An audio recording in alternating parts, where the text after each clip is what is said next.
Hey everybody, this is Shisha from SalesforceWay.com.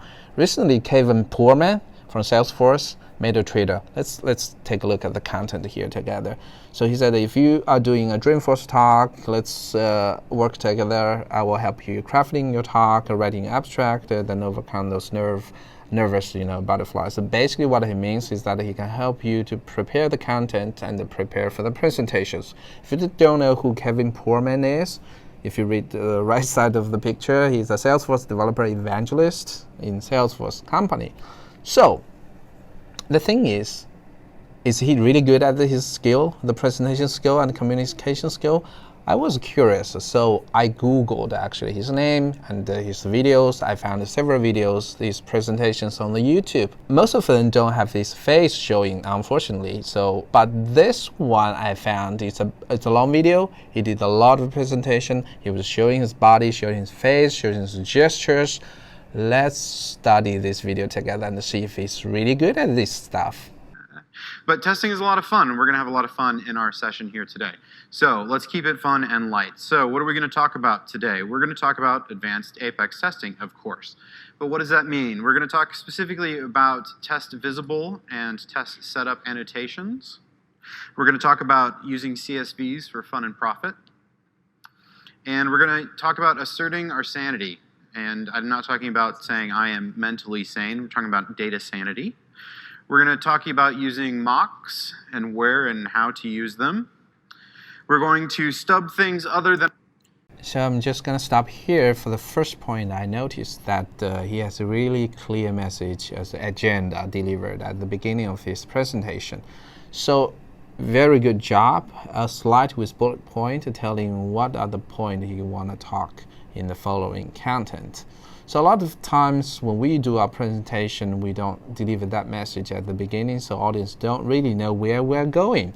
So this is super important. If you don't know this basic skill, you need to pay attention. Then our toes for great good.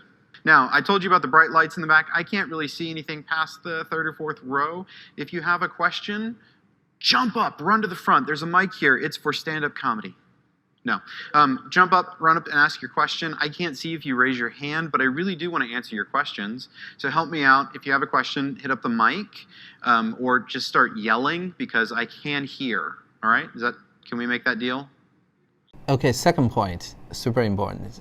So he tries to let the audience to know what is his current situation on the stage. There's like a very bright spotlight, maybe straight into his eyes. He can't really see the reactions from the audience on the back, so he tells the audience what's happening here. So he let the audience know. This is also super important. So pay attention when you do a on-stage presentation or talk, and it's for large audiences. So sometimes the projector or the big spotlight is really straight to you, and it's uncomfortable. The audience, they didn't know. So tell them, I learned this. By the way, I do interactive sessions, so you have to talk to me as well. I'm going to keep asking questions. We can have awkward silences. It's kind of like my dating life. So why do we want repeatable tests? So you know things are working, so that you know your tests aren't brittle. So when I talk about sanity assertions, I'm talking about assertions that are made in your tests before you call test.startTest. We're all using test.startTest, right? Yes, that was a little weak. Let's try that again. We're all using test.startTest, right? There is a correct answer to this. Okay, good. Now, anything after test.start. Okay, so another very important point from Kevin is that he wants to do an active session. So he tries to talk forth and back with the audience, tries to ask questions. Sometimes it's really hard to grab the attention of the people, especially when they are really tired. It seems in the Dreamforce talk that he did, maybe it's already late in the evening. So people are super tired. So you want to still grab their attention, you need to put a lot of effort. You need to ask your questions, talk through with them, and have a sympathy with them as well. So if you want to have interactive sessions to let the people to really learn a lot from you, grab their attention. On a test you want to run a test with test visible, you just write it as if it were public. No big deal here. You're just going to access it as if it were public. Since a lot of people seem to have used that, I'm going to. Yeah, I just want to stop here again that his code, the slides with code has shown multiple times on the presentation. And now I stopped because I've seen several slides already. I know the thing of the slides. If you pay attention to his presentation, the slide, is that the code is quite clean. A lot of color here. It's really easy for people to grab their attention, know what the message is on this slide.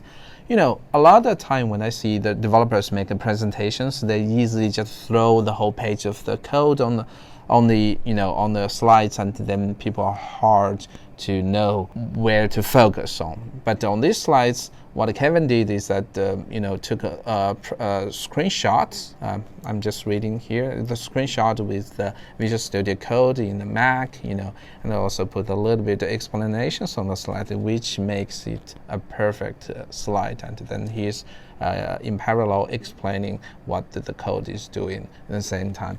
Very good job learning that. Don't put too much code on your slides. Learn that. I learned. So how this works, we're going to tell it what kind of object it is. Let's see if my technology is working here. Yeah, here we go. So we're going to say account.sObject. This can be any sObject in your org.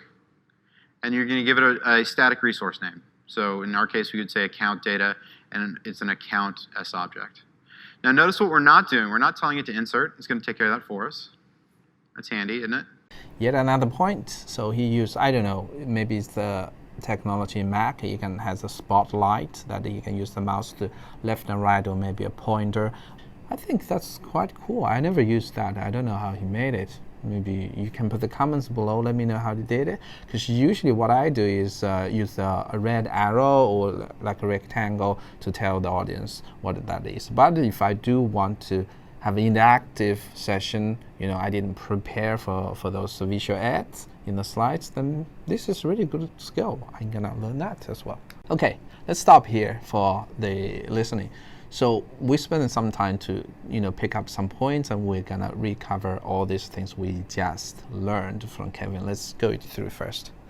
So first thing is a really clear agenda at the beginning. Set the goal, set the scope for the audience. They know what's coming next, which is super important.